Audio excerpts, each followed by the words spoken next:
Moisés el profeta. Existió el personaje bíblico que separó las aguas del Mar Rojo. Moisés es el protagonista de una de las mayores epopeyas jamás contadas. Ocupa un puesto central en los libros sagrados del cristianismo, el judaísmo y el islam. ¿Pero qué sabemos de este personaje? Muy poco. La arqueología no demuestra su existencia, la estancia en Egipto de esclavos hebreos ni su huida a través del desierto. Entre las muchas incógnitas en torno a Moisés se encuentran la de su origen y la estancia de su pueblo en Egipto. El relato bíblico nos cuenta que era hijo de Amram y Jochebed, miembros de la tribu hebrea Leví, una de las 12 que emigraron al país del Nilo. La misma fuente cuenta que los israelitas residieron allí durante 430 años, hasta que se vieron obligados a huir bajo la dirección de Moisés. Sabemos que Egipto fue desde siempre tierra de acogida para poblaciones seminómadas procedentes de la vecina Siria-Palestina. Llegaron huyendo de las hambrunas o de la guerra, buscando las riquezas y las tierras fértiles egipcias, que para muchos representaban la panacea.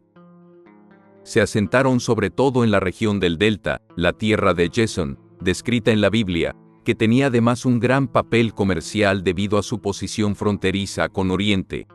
El trasiego de personas fue constante: beduinos, comerciantes, artesanos, cautivos. Para buscar sus huellas se ha de comenzar rastreando la palabra Apiru o Abiru, presente en numerosos textos egipcios y mesopotámicos del segundo milenio antes de Cristo. Fue en 1890 cuando se relacionó por primera vez este término con el de hebreos, que se cita en la Biblia. La palabra aparecía en una tablilla de barro cocido, escrita en acadio, que había sido enviada por el gobernador de Jerusalén a un faraón. En ella le pedía ayuda contra los Apiru, que atacaban sus campos. Se desató entonces un intenso debate para comprender quiénes eran estas gentes, a las que se podía encontrar desde el sur de Anatolia hasta el valle del Nilo.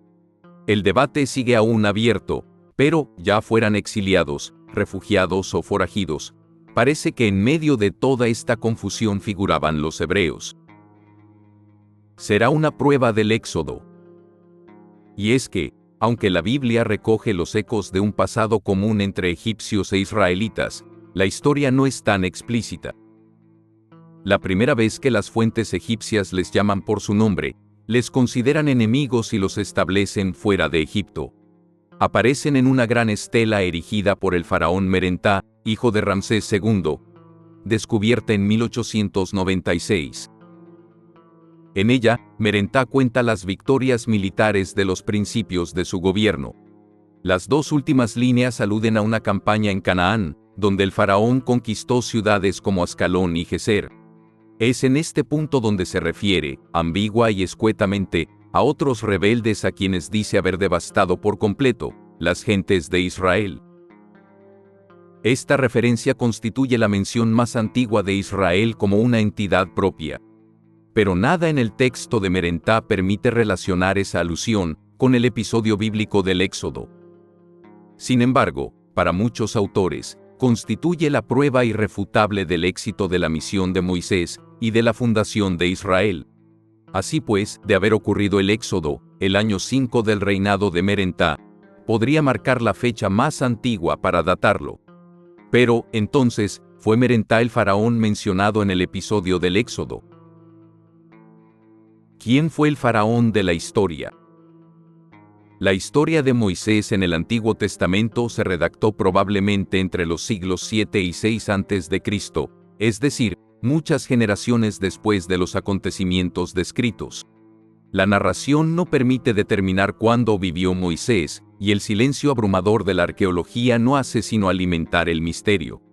Este también afecta la identidad del otro protagonista de la epopeya, el rey de Egipto.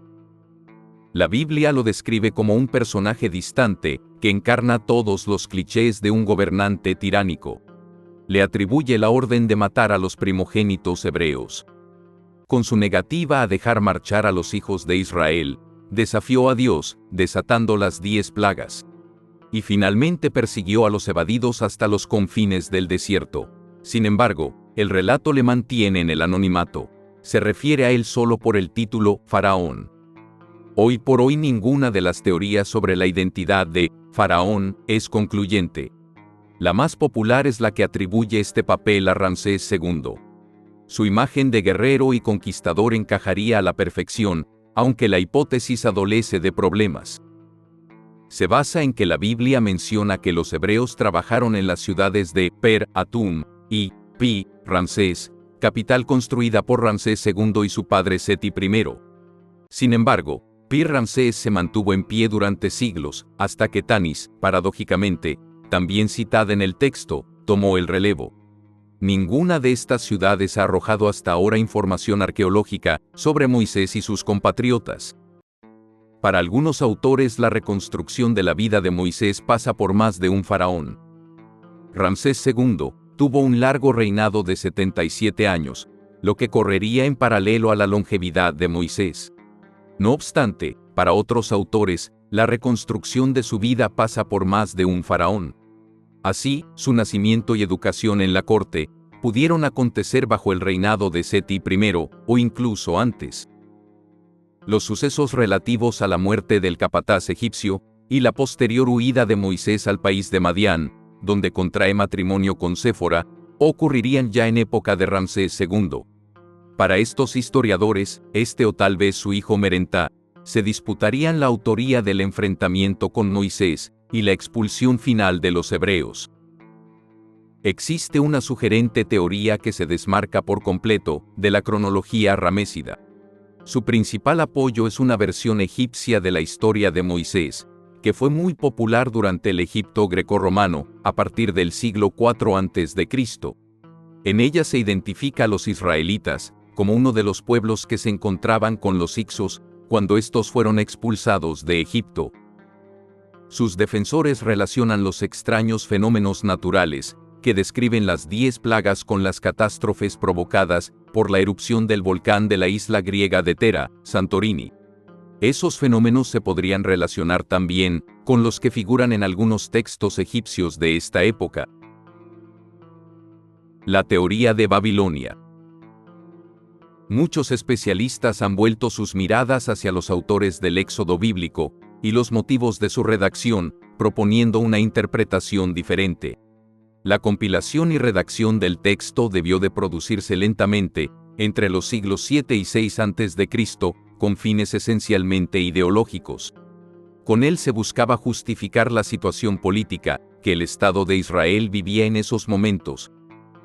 Su conquista por el imperio babilónico de Nabucodonosor el Grande, y la deportación de un gran número de israelitas a la ciudad de Babilonia. Su regreso a Palestina se producirá de forma paulatina medio siglo más tarde. Según esta interpretación, Moisés formaría parte de la leyenda, que, como cualquier otra, tiene un fondo de verdad.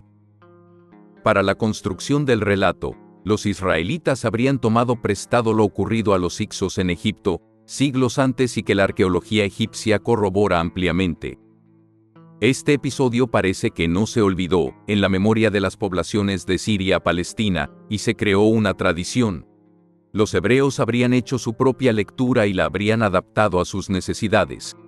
La historia de Moisés se transformó entonces en el mito que legitimaba el derecho a establecerse a los hebreos que regresaban a Canaán.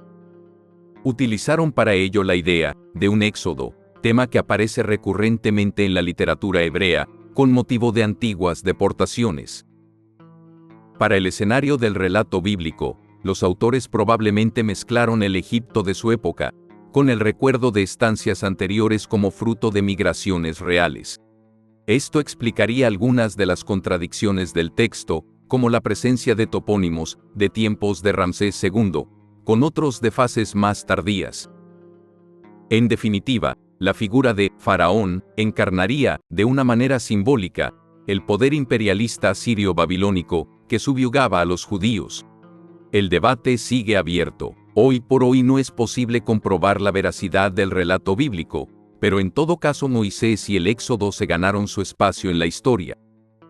Ambos se convirtieron en símbolos esenciales de identidad nacional para los israelitas basándose en la idea del viaje, que tanto ha caracterizado a este pueblo.